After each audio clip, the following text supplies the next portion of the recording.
kegaduhan-kegaduhan yang menurut saya ini nggak apa ya, receh banget lah gitu ya. Oke. Ini nggak akan selesai ya. Selesainya kalau orang-orang ini ditangkap, ya ditahan ya, karena sudah bikin gaduh ya, nggak percaya dengan Republik Indonesia yang berdaulat, malah minta diperiksa di Singapura, ya jadi aja warga negara Singapura mereka. Perempuan ini hanya karena ingin menegakkan kebenaran mau dipenjara. Apakah Pak Joko Widodo ikhlas melihat saya dipenjara tanpa beliau menunjukkan ijazahnya? Lalu apakah beliau harus menunggu saya, seorang ibu rumah tangga sederhana, seorang perempuan dengan anak-anak, harus dipenjara juga? Dan beliau tidak ingin juga untuk menunjukkan ijazahnya. Apakah saya dengan Ibu Kurnia ya, yang kondisi kesehatan beliau tidak dalam keadaan yang sangat sehat, ya, yang selama ini selalu berbakti sebagai pengacara yang tidak dibayar, beliau harus dipenjarakan juga seperti saya.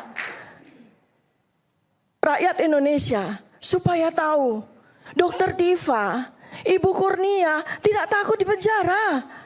Kami banyak meme mengejek, menghina kami. Saya menunggu Dokter Tifa pakai baju Shopee, pakai baju orange, nggak masalah. Kalau seandainya kami bersalah, tidak masalah kalau seandainya kami bersalah. Tetapi yang menyatakan bahwa saya salah atau benar itu cuma selembar ijazah asli saja. Seandainya memang betul ada ijazah asli, dengan senang hati saya pakai baju orange. Dengan senang hati saya masuk lapas, nggak ada masalah. Kalau saya dianggap memfitnah, ibu rumah tangga ini dianggap memfitnah mantan presidennya, perempuan ini dengan anak-anak ini dianggap memfitnah dan mencemarkan nama baik. Karena beliau ternyata Joko Widodo punya ijazah asli, gak ada masalah. Ini saya ikhlas, saya ridho. Saya ikhlas, saya ridho pakai baju orange. Saya ikhlas, saya ridho masuk lapas Pondok Bambu, nggak ada masalah buat saya. Karena yang penting bagi saya adalah kita semua membutuhkan kebenaran. Kita semua membutuhkan kejujuran. Karena anak saya, anak-anak Anda semua rakyat Indonesia butuh diberikan pendidikan kejujuran, butuh diberikan pendidikan kebenaran. Ini mahasiswa-mahasiswa ini membutuhkan kebenaran, membutuhkan kejujuran. Adik-adik kesini kan sangat pengen kan ya, sangat ingin kan ya, melihat ijazah asli Presiden Jokowi, sangat ingin kan. Kenapa Presiden Jokowi, kenapa? Kalau Anda melihat saya, kenapa? Apakah Anda pengen saya di penjara? Gak ada masalah Pak, gak ada masalah.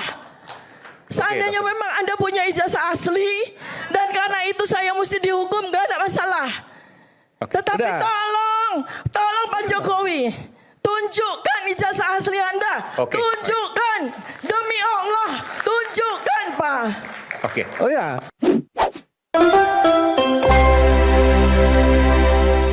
Jadi makanya kami menuntut ijazah yang kemarin dibandingkan itu nomor berapa? Ijazah itu clear tidak? Sekaligus Pak Karni di kesempatan ini saya jawab tadi pertanyaan Prof. Firman ya gitu. Harusnya UGM kan yang menjawab. Sayangnya Prof. Firman, ketika kami datang resmi ke UGM pada tanggal 15 April itu resmi. Diterima oleh Wakil Rektor 1 Prof. Wening Udasmoro. Diterima oleh Wakil Rektor bidang kemahasiswaan ya Dr. Aris Sujiwo ya. Kami diberikan skripsi. Pak Karni, saya tanya dengan Bang Desmond. Ini skripsi asli atau tidak? Asli, bukan kopi, bukan salinan. Asli. Oke, asli ya. Oke, setelah itu kami, karena yang memberikan juga Wakil Rektor. Itu kami periksa Pak Karni. Dan itu saya tunjukkan pada ILC beberapa waktu yang lalu. Ketika kita lihat skripsi itu, nggak ada yang namanya lembar pengujiannya. Nggak ada. Lembar pengujian, kami tanya. Saya tanya, Dr. Rismon tanya. Prof, ini lembar pengujiannya mana? Kaget dia. Nggak ada ya? Ada rekamannya Pak Karni. Dia bilang itu kaget. Semua terdiam. Tiba-tiba ada seseorang bilang, punya saya ada. Namanya Samiruddin Barurito. Mau ditunjukkan ke kami pun, waktu itu Prof. Wening masih bertanya, ingat gak Pak Rismon? Izin dulu pada pemiliknya, boleh gak itu? Kami izin untuk memotret. Dan itulah ternyata setelah kami lihat, memang ada lembar pengujiannya. Bukan milik Jokowi, milik Samiruddin. Tapi itulah terjadi kesalahan juga yang kami ketawa. Karena di situ tertulis tesis, bukan skripsi. Jadi ini sekelas UGM Prof, itu melakukan hal-hal yang menurut kami konyol. Konyol sekali. Dan sampai detik ini Pak Karni, coba cek ke teman-teman produser ALC. Berani nggak UGM itu datang atau minimal Zoom di acara ini? Nggak ada sekalipun, tidak hanya di ALC Pak Karni, di teman-teman TV sebelah yang lain, Rakyat Bersuara, Prime News, di TV yang lain, nggak pernah mau UGM datang. Saya, Dr. Resmond, Dr. Tifa itu lulusan UGM asli Pak Karni. S1, S2 kami UGM. Kami sedih dengan UGM yang sifatnya tidak proper kayak gini Pak Karni. Jadi artinya apa? Kenapa UGM tidak kemudian menjadi gold standardnya? Karena UGM pun tidak bisa memberikan sesuatu yang menenangkan. Bahkan sekarang digugat Pak Karni oleh mahasiswa, oleh BEM, meskipun nggak ada hubungannya. Tapi saya tanya ke teman-teman itu termasuk penjelasan kemarin gitu loh. Oke, ya memang Prof. Ova memang kebetulan lagi kena sial ini Pak Karni. Jadi dia digugat sama mahasiswa, ada mosi tidak percaya kepada UGM Pak Karni. Gitu. Bisa tampilin nggak mosinya nggak percaya kepada UGM? Ya, usah ya. Oke. Ya, tapi itu jelas ada mosi tidak. Saya sedih Pak Karni. Gitu. Jadi artinya, nah ini muncul ini. Ya, mosi nggak percaya loh kepada UGM. Jadi gimana ini Prof? Gitu. Artinya kita harus percaya kepada siapa? Saya ingin membela UGM Pak Karni dalam hal ini. Tapi kenapa UGM melakukan tindakan tidak proper memberi kami skripsi dengan nama Joko Widodo yang lembar pengesahannya tidak benar, kemudian di situ tanda tangannya diprotes sama putrinya, yang dulu saya katakan, Aida Greenberry di Australia saya mengatakan, ayah saya tahu persis apa yang dia kerjakan. Itu artinya apa? Dia menunjukkan tanda tangannya. Beda banget Pak Karni. Apalagi kalau itu dibaca oleh seorang grafolog. Ya jelas banget. Kemudian nama profesornya aja juga salah.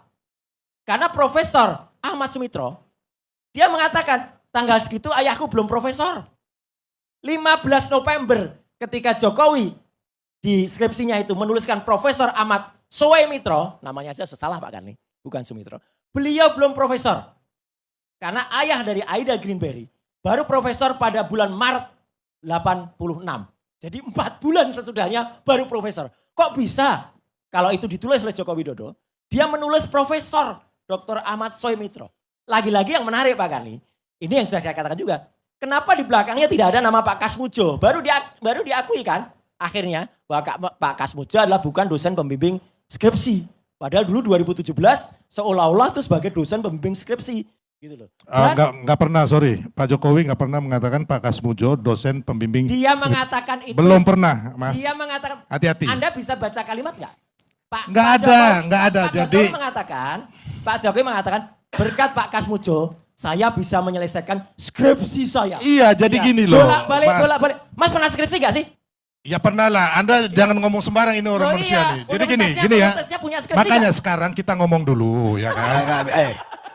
Saya minta dia selesaikan dulu udah. Kalau di Universitas Gadjah Mada yang gedungnya masih ada sekarang, universitasnya belum ditutup, ya. Itu ada skripsi, itu bolak-balik itu skripsi. Nggak mungkin yang namanya konsultasi akademik itu bolak-balik, ya. Halus sekali, galak sekali, gitu dia mengatakan gitu. Tapi sekarang Pak Kasmujo, terima kasih, Bapak sudah lebih lebih bijak sekarang. Gitu. Dan alhamdulillah, memang beliau akhirnya Pak Kasmujo, saya terima kasih Pak Karni. Pak Kasmujo itu sempat saya tampilkan sebagai Bathara Guru kalau wayang ya begitu. Jadi Bathara Guru itu apa? Ya guru yang digugulan, ditiru, diikuti dan patuhi ya guru itu ya. Dan beliau mengatakan, saya bukan dosen pembimbing skripsinya Jokowi. 1, 2, saya tahun itu masih sebagai asdos. Kalau Halo teman-teman, berjumpa bersama saya di Danker 94. Teman-teman, ini menarik untuk kita bahas ya, bagaimana kisruh ijazah palsu ya, atau dugaan ijazah palsu Pak Jokowi ini ya, sepertinya belum ada akhirnya, belum ada ujungnya, belum ada penyelesaiannya, masih diperdebatkan. Dan pihak kepolisian juga sampai detik ini ya, ini sudah beberapa bulan, bahkan bertahun-tahun, belum ada kejelasan juga ya teman-teman. Nah, bagaimana Roy Suryo, Dr. Tifa, Rismo, dan kawan-kawan ini terus memperjuangkan kebenaran tersebut. Namun ya, jalan tidak selalu mulus ya, karena mereka harus menghadapi tantangan demi tantangan ya. Seperti Irma Caniago, ini adalah pendukung Jokowi setia, bagaimana dia ini adalah seperti panglima perangnya Jokowi ya, yang selalu menantang apapun yang diungkapkan oleh Roy Suryo dan kawan-kawan. Ilmar Caniago ini bukan orang sembarang, teman-teman. Beliau ini adalah kader Nasdem, kemudian orang yang hebat juga, anggota DPR ya, dekat dengan penguasa. Jadi tantangan demi tantangan yang dihadapi Roy Suryo dan kawan-kawan ini tidak mudah. Kita melihat bagaimana bukti demi bukti yang dibawa Roy Suryo ya, baik di pihak kepolisian, kemudian debat-debat di media ya kan, di televisi ini menurut Roy ya ini akurat ya kan apa yang mereka bawa, teman-teman.